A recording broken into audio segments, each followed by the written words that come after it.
नमस्कार, मैं उसे बिहारी न्यूज में आपका स्वागत है। खबरों की ओर बढ़ने से पहले एक नजर डालते हैं आज की सुर्खियों पर। बिहार की प्रमुख सड़कों पर अब उतरेंगे हवाई जहाज और लड़ाकू विमान। 5 किलोमीटर लंबा इमरजेंसी रनवे जल्द होगा तैयार। परियोजनाओं में खर्च होंगे हजारों करोड़ रुपए। बिहार सरकार का बड़ा कदम, सरकारी स्कूलों में हेडमास्टर को पढ़ाना अब होगा अनिवार्य। लापरवाही पर होगी कार्रवाई। जिला स्वास्थ्य समिति का सख्त आदेश, सभी अस्पतालों और सीएचसी में सीसीटीवी लगाना होगा जरूरी। लापरवाही पर होगी कड़ी कार्रवाई। बिहार राज्य पथ परिवहन निगम ने मंगवाई 32 नई डिलक्स बसें। यात्रियों को दिल्ली और हरियाणा तक मिलेगी सीधी सुविधा। आधुनिक सुविधाओं से लैस होगी बसें। अर्जुन तेंदुलकर ने मुंबई इंडियंस छोड़कर लखनऊ सुपर जॉयंट्स किया ज्वाइन। युवराज को आदर्श और योगराज को गुरु बताया। आईपीएल के इंपैक्ट प्लेयर नियम पर भी जताई आपत्ति। चलिए एक नजर डालते हैं शाम तक की बड़ी खबरों की ओर विस्तार से। बिहार की सड़कों पर भी उतरेगी हवाई जहाज। बिहार में अब सड़कों पर हवाई जहाज और लड़ाकू विमान उतारने की तैयारी हो रही। इसके तहत 3 प्रमुख सड़कों पटना पूर्णिया एक्सप्रेसवे, गोरखपुर सिल्लीगुड़ी मार्ग और राम जानकी मार्ग में इमरजेंसी लैंडिंग फैसिलिटी विकसित की जाएगी। इन परियोजनाओं पर हजारों करोड़ रुपए खर्च होंगे और निर्माण भारतीय राष्ट्रीय राजमार्ग प्राधिकरण और भारतीय वायुसेना के सहयोग से होगा। लगभग 5 किलोमीटर लंबे स्ट्रेट रनवे तैयार किए जाएंगे, जिन्हें 24 से 48 घंटे में सक्रिय किया जा सकेगा। विशेष तकनीकी मानकों के तहत इन्हें आपातकाल या फिर युद्ध की स्थिति में उपयोग के लिए विकसित किया जा रहा। बिहार के स्कूलों में हेडमास्टर को पढ़ाना अब होगा अनिवार्य। बिहार के सरकारी स्कूलों में अब प्रधानाध्यापक और प्रधान शिक्षक को भी रोज 2 से 3 क्लास पढ़ाना अनिवार्य किया गया। ऐसा न करने पर इसे लापरवाही मान करके कार्रवाई होगी। हर दिन पढ़ाने की रिपोर्ट तैयार कर प्रखंड, जिला और मुख्यालय को भेजनी होगी, जिससे सर्विस रिकॉर्ड बनेगा। यह कदम शिक्षकों की कमी और पढ़ाई की गुणवत्ता सुधारने के लिए उठाया गया। निरीक्षण कर्मी भी छात्रों को पढ़ाएंगे और उनकी समझ जांचेंगे। इससे छात्रों को बेहतर शिक्षा, शिक्षक छात्र अनुपात में सुधार और शिक्षण गुणवत्ता में पारदर्शिता और सुधार सुनिश्चित होगा। बिहार के स्वास्थ्य केंद्रों में सीसीटीवी अनिवार्य, नहीं तो होगी कार्रवाई। जिला स्वास्थ्य समिति ने निर्देश दिया है कि जिन स्वास्थ्य संस्थानों में सीसीटीवी कैमरे नहीं लगे होंगे, वहां किसी भी अप्रिय घटना की जिम्मेदारी प्रभारी की होगी। निरीक्षण में पाया गया कि कई संस्थान अभी भी मॉनिटरिंग सिस्टम से जुड़े नहीं हैं। डॉक्टर योगेंद्र मंडल ने राजेंद्र नगर सीएचसी गर्दनी बाग अस्पताल को कैमरा लगाने का आदेश दिया था, लेकिन अब तक पालन नहीं हुआ। 11 मार्च को गर्दनी बाग अस्पताल में नवजात की मौत के बाद सीसीटीवी न होने से विवाद हुआ। इसे गंभीर लापरवाही मानते हुए सभी केंद्रों में जल्द कैमरा लगाने और निगरानी सुनिश्चित करने के निर्देश दिए गए। बिहार में खनिज फीस और रॉयल्टी की होगी पूरी जांच। भवन निर्माण विभाग की परियोजनाओं पर इस्तेमाल होने वाले लघु खनिजों पर लगने वाली फीस और रॉयल्टी की अब जांच होगी। संयुक्त सचिव कुमार अनुराग ने सभी कार्यपालक अभियंताओं को निर्देश दिया है कि बीओक्यू के अनुसार काटी गई राशि को खनन विभाग के खाते में सही तरीके से जमा किया जाए। वित्तीय वर्ष 2025-26 की वसूली की जांच के लिए मेसर्स पीस पुनित एंड कंपनी पटना को अधिकृत किया गया। अभियंताओं को 2 दिनों में निर्धारित प्रपत्र में जानकारी देनी होगी और ऑडिट टीम को सहयोग करना होगा। सरकार का उद्देश्य पारदर्शिता और सही वसूली सुनिश्चित करना है। पटना सदर निबंधन कार्यालय ने बनाया 700 करोड़ रुपए का राजस्व का रिकॉर्ड। पटना सदर निबंधन कार्यालय में सर्किल रेट बढ़ने की आशंका के चलते रजिस्ट्री के लिए भारी भीड़ उमड़ी। वित्तीय वर्ष 2025-26 के अंतिम दिन 381 रजिस्ट्रियां हुई और कार्यालय ने 647 करोड़ के लक्ष्य के मुकाबले 700 करोड़ से अधिक राजस्व हासिल कर रिकॉर्ड बनाया। पिछले 10 दिनों में 3000 से ज्यादा रजिस्ट्रियां हुई, जिनमें अधिकांश प्लॉट की खरीद बिक्री रही। दानापुर, बीटा समेत आसपास के इलाकों में ज्यादा रजिस्ट्री हुई। हालांकि भीड़ के कारण पार्किंग, पानी और बैठने जैसी सुविधाओं की कमी से लोगों को काफी परेशानियों का सामना करना पड़ा और अव्यवस्था पर नाराजगी भी देखी गई। मई के पहले हफ्ते से चलेगी 32 नई डिलक्स बसें। बिहार राज्य पथ परिवहन निगम ने अंतर्राज्यीय सेवाओं के विस्तार के तहत 32 नई डिलक्स बसें पटना मंगवाई है, जो मई के पहले हफ्ते से चलेगी। टाटा मोटर्स की एसी और नॉन एसी बसें आधुनिक सुविधाओं से लैस है, जिनमें सीसीटीवी कैमरे और पैनिक बटन शामिल है।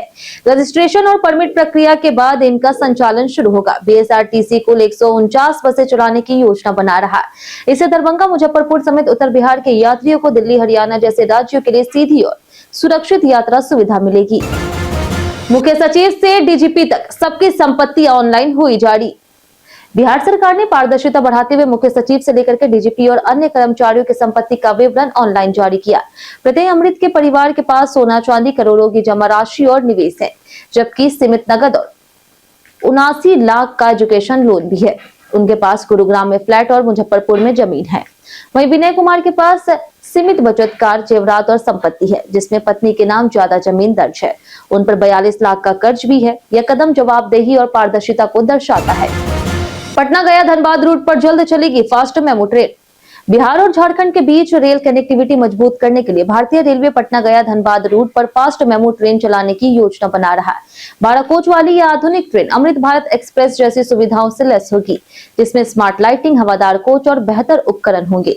मेमू ट्रेन में अलग इंजन नहीं होता, डिब्बों के नीचे मोटर लगी होती है, जिससे यह 110 किलोमीटर प्रति घंटे तक रफ्तार पकड़ सकती है।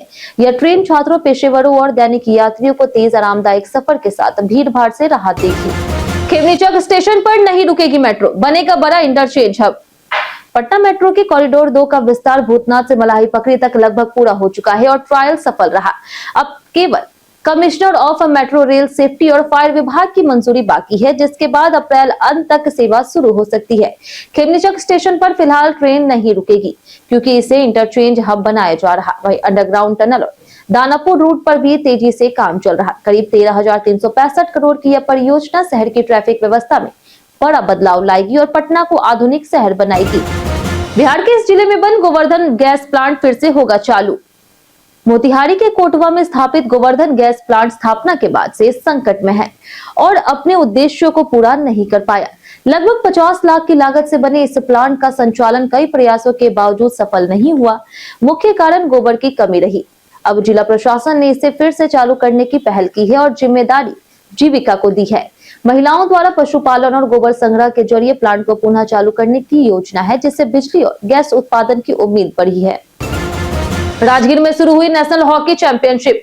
बिहार के राजगीर में 1 से लेकर के 12 अप्रैल तक 16वीं सब junior men national hockey championship 2026 का आयोजन हो रहा है।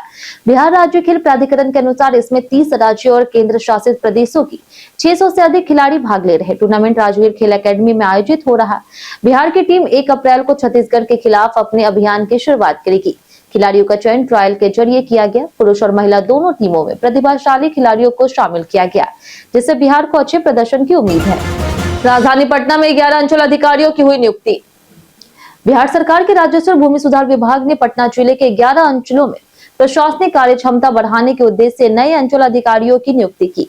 आदेश में कहा गया कि पटना सदर, दानापुर, फुलवारीशरीफ, फतुहा, नौबतपुर सहित अन्य अंचलों में नई तैनाती की गई है। सभी पदाधिकारियों को उनके अंचल के वित्तीय बिलों की निकासी हेतु डीडीओ की शक्तियां प्रदान की गई। विभाग ने अधिकारियों को तत्काल प्रभाव से अपने नए कार्य क्षेत्र में योगदान देने और प्रशासनिक कार्य बाधित न होने देने का निर्देश दिया। यह आदेश 30 मार्च से प्रभावी हुआ। मनोज तिवारी का बड़ा दावा, जल्द तय होगा सीएम चेहरा।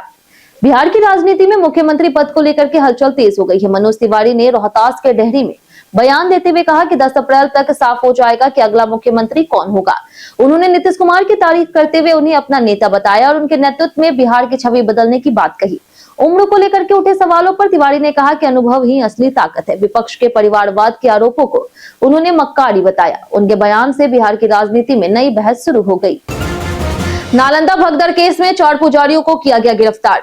नालंदा के शीतला माता मंदिर में बीते दिन हुए भगदड़ में 9 लोगों की मौत हो गई, जिनमें 8 महिलाएं शामिल थी। घटना भीड़ नियंत्रण की कमी के कारण हुई। पुलिस ने 4 पुजारी को गिरफ्तार किया और दीपनगर थानाध्यक्ष को सस्पेंड कर दिया। मंदिर प्रबंधन समिति के कई सदस्यों के खिलाफ मामला दर्ज हुआ। प्रोफेसर रणवीर नंदन ने इसे प्रबंधन की चूक बताई। प्रत्यक्षदर्शियों के अनुसार छोटी जगह और अव्यवस्था के कारण अफरा तफरी मची, जिससे कई लोग दबकर मर गए। घटना ने सुरक्षा व्यवस्था पर फिर सवाल खड़े कर दिए। अर्जुन तेंदुलकर ने बताया क्यों छोड़ी मुंबई इंडियंस की टीम। अर्जुन तेंदुलकर इन दिनों आईपीएल 2026 में लखनऊ सुपर जॉयंट्स के साथ नई शुरुआत कर रहे हैं। उन्होंने बताया कि मुंबई इंडियंस छोड़ने का कारण पर्याप्त मौके ना मिलना था। ज्यादा अनुभव के लिए उन्होंने घरेलू क्रिकेट में गोवा का रुख किया, जहां अच्छा प्रदर्शन किया। अर्जुन ने युवराज सिंह को अपना आदर्श और योगराज को गुरु बताया। उन्होंने आईपीएल के इम्पैक्ट प्लेयर नियम का विरोध भी किया। अब उनका लक्ष्य एलएसजी के लिए मैच विनर बनना है। बीते दिन हमारे द्वारा पूछे गए सवाल का जवाब आप लोग में से बहुत लोगों ने हमारे कमेंट बॉक्स सेक्शन में लिख करके दिया है। जिन्होंने हमारे द्वारा पूछे गए सवाल का जवाब दिया उनके नाम है श्रवण कुमार, ज्योतेंद्र ठाकुर, जगन्नाथ शाह, अनवर करीम खान, पार्वती राय, राम बाबू दास, संजीव कुमार, सुकांत शंकर, राकेश मिश्रा, नौसाद रजा, कामेश्वर सिंह, पारस सिंह को, भारत भारती, प्रेमचंद्र शर्मा, रामायण सिंह, रवि मोहन वर्मा, अविनाश कुमार, मनोज दास, हरेंद्र सिंह, अर्जुन राम, मिंटू ठाकुर, अमित कुमार, बाबूलाल मरांडी, रामकिशोर महतो, लक्ष्मी मेहता, विवेकानंद यादव, सुजीत कुमार, नगेंद्र कुमार, अजीत कुमार और विनोद शाह। इसी के साथ बढ़ते आज के सवाल की, और आज का सवाल है, बिहार में महिलाओं की सुरक्षा के लिए क्या बदलाव दिख रहे हैं? आप अपना जवाब हमें हमारे कमेंट सेक्शन में लिखकर जरूर बताएं। आज के लिए इतना ही। बिहार की तमाम खबरों के साथ बने रहने के लिए देखते रहे बिहारी न्यूज, और साथ ही अगर आप यूट्यूब चैनल पर देखें, चैनल को सब्सक्राइब कर दें, और अगर आप फेसबुक पेज पर देख रहे हैं तो लाइक और फॉलो जरूर करें।